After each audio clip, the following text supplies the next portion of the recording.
Hello, hello, hello. It's Stephanie here, live at 5 in the HMO Heroes Facebook group. Hi, if you're online with me, give me a little thumbs up so I know that you're with me and that I'm on all correct.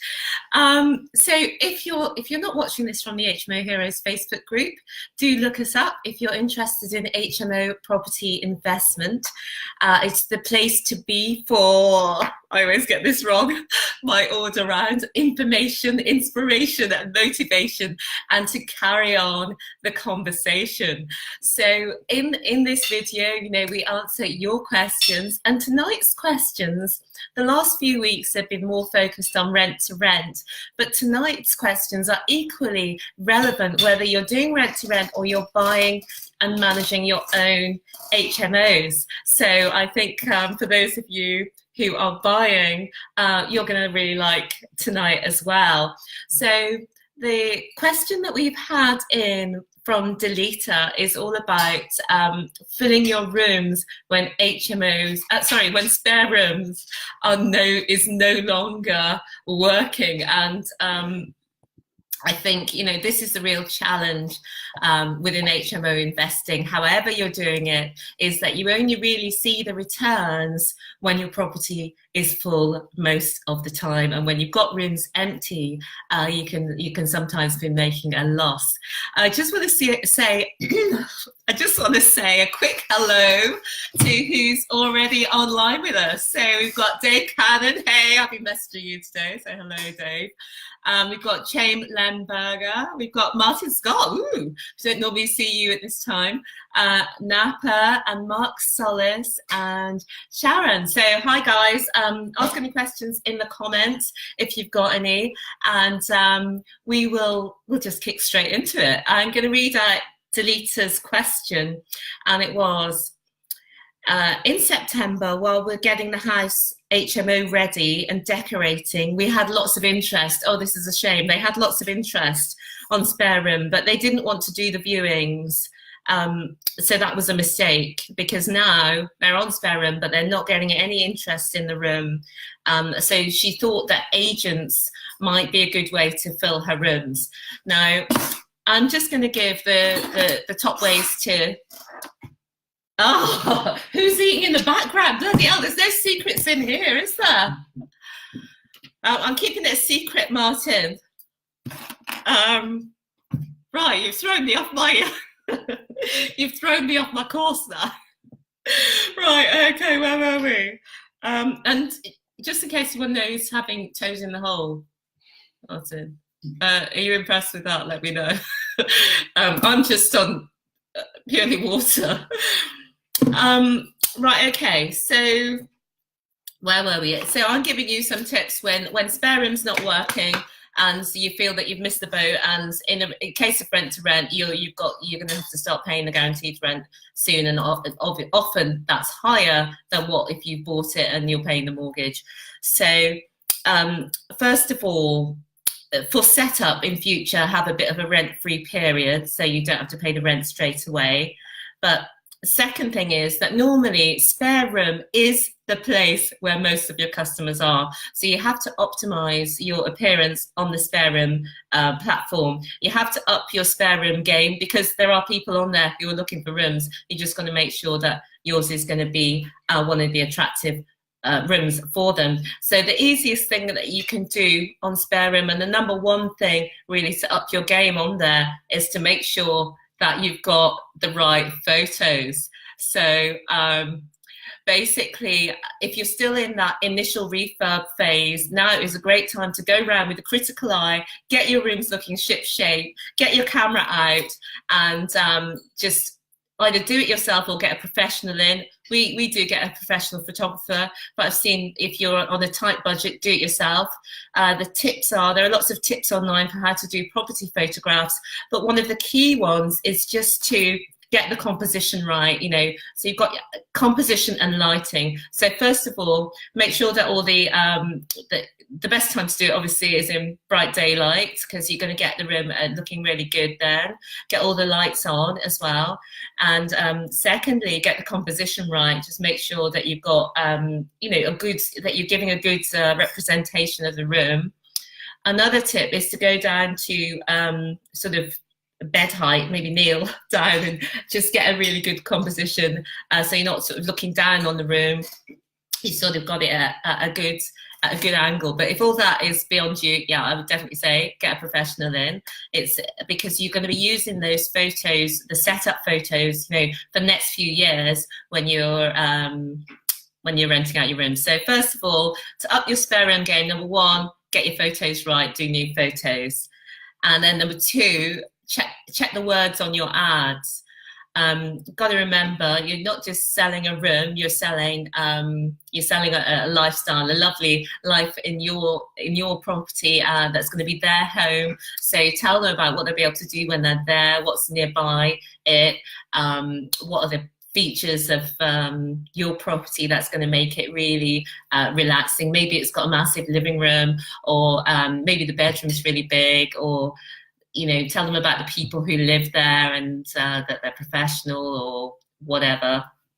So just check that you're really selling the dream in the words that you use in your SpareRoom ad. And the last thing, and the other thing with SpareRoom is be proactive in getting on there and looking for people who are looking in your area and going out to them and showing your room with the now beautiful photos. You know, take notice of what they say in their ad that they're looking for. Like, you know, if they tell you where they're going to work, you know, mention that in your reply, because the more personal you seem, the more interest you personally take in them, the more likely they are to want to live, you know, with you and continue to have a relationship with you.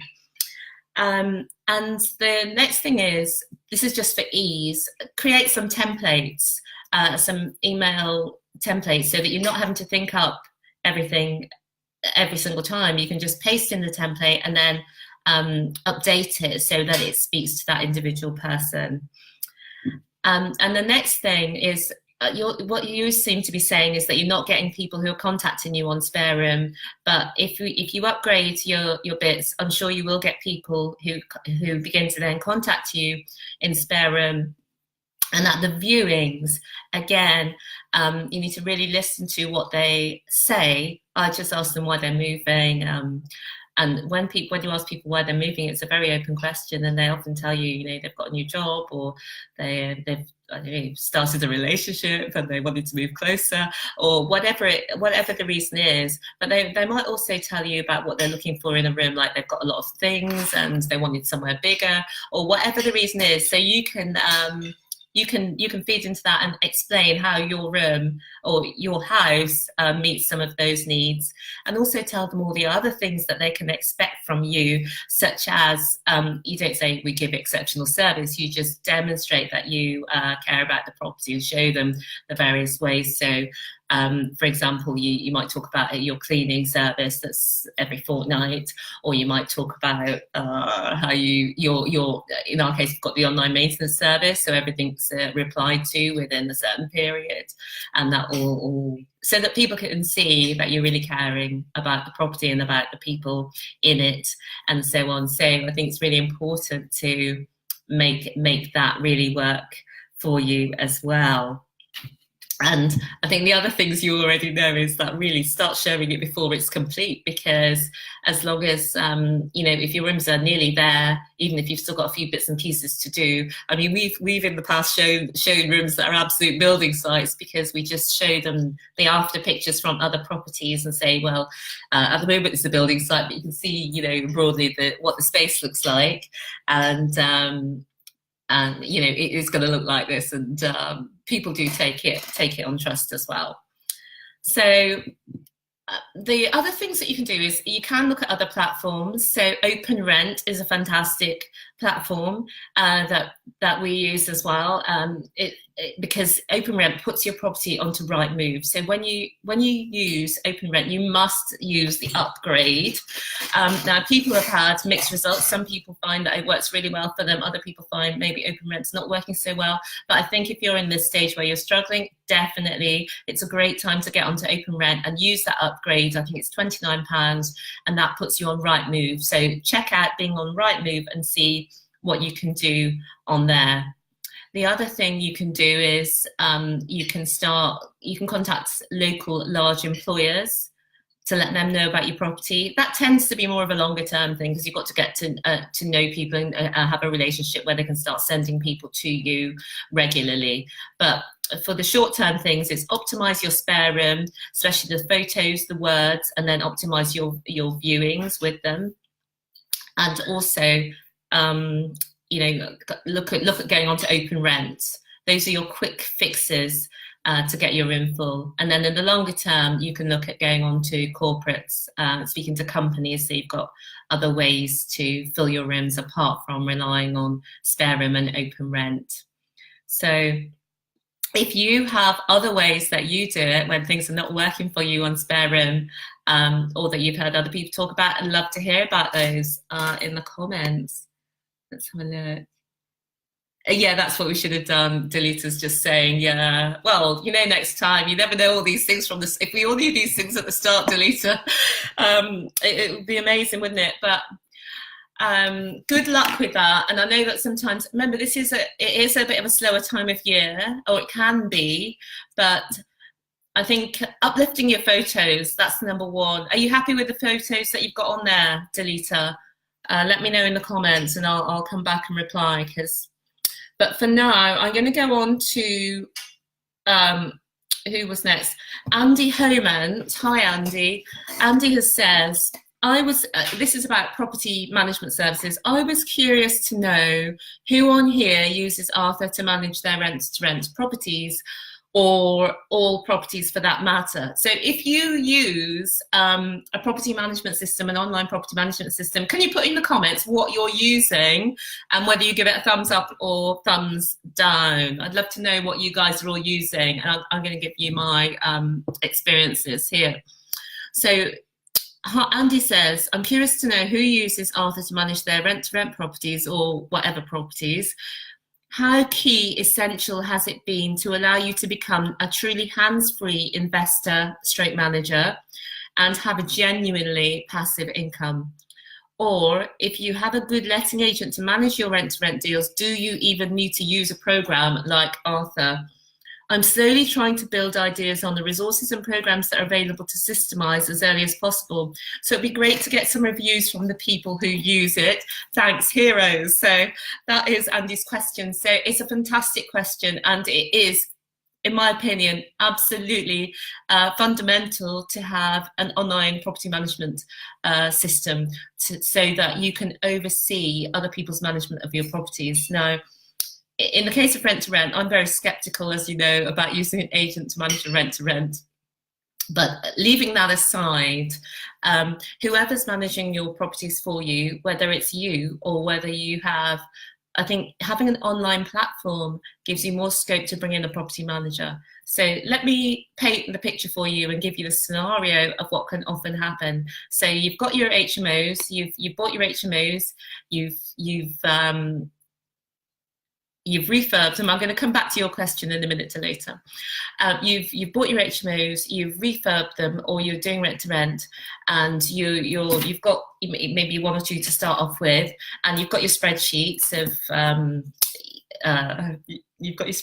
of maybe names and rents coming in, or maybe you're not recording everything fully all in one place. Perhaps you've got your referencing information over there and other information over here. Maybe you've got your electric certificates and they're not online, they're offline. So if you then decide, you want to outsource, you've got a problem because you've got information all over the place. Maybe some of it you haven't recorded fully because you're in a business, you're doing a full-time job as well as this, or you're running other businesses or what have you. It's very difficult to outsource. But if you have an online property management system, then all of your property management and tenant management information is in one place, and that is super important. Even if you always self-manage, it's useful for so many things, because there are so many laws. We're so vulnerable if if any tenant wants to maliciously say that they haven't had a bit of information or anything like that, we're so vulnerable unless we have an auditable system, and an online property and tenant management system gives you that. So in my opinion, it's fundamental and crucial that you have an online property management system if you have, you know, more than 1 or 2 properties. And for me, even at 1 or 2, I would still prefer to have that online property management system because if I go on holiday or want to travel the world for 3 months or whatever, I can just pass that system to somebody else to work it for me while I'm away. And also, if I so wish, because you know what, sort of, you know, I'm slightly obsessive. If I want to go online and look at what's happening while I'm away, I can go in and I can oversee what anyone's doing for me. And the other thing is, I believe that the best way forward, if you want to build a larger HMO portfolio, is to have your own team to manage it for you. Now, that own team could be full-time staff, but it could be a virtual assistant. Now, we had a virtual assistant when we first started, and that was amazing. Before we brought in a full-time in the office team member with us, Luke. Hey Luke, if you're watching. Yeah. So we've got Luke now, but you can bring on a virtual assistant and you just say, right, this is what you do. I want you to log in, and there's a process. And not only do you've got your own process, but also your property management system will also have instructions that you can use to train your staff. So it's fundamental. Now, let me see if nobody's put on. Let me know what property management system you're using. Let me know in the comments what property management system you guys are using, or if you're just using Excel spreadsheets, or if you're thinking of using a property management system. So I'll just turn now to talk about the property management system that we use. And so we do use Arthur because when we started, Arthur was available, and there are a couple of other options which I'm going to mention to you as well that I'm aware of. I haven't used them myself, but there's a couple of other systems. But Arthur, they weren't available when we started, so we started with Arthur. Now, the reason I love Arthur is because it's totally comprehensive. Everything is in there for HMOs, for SAs, for just running a single let property business, for every different type of scenario that you have. That is how big the system is. It's really good.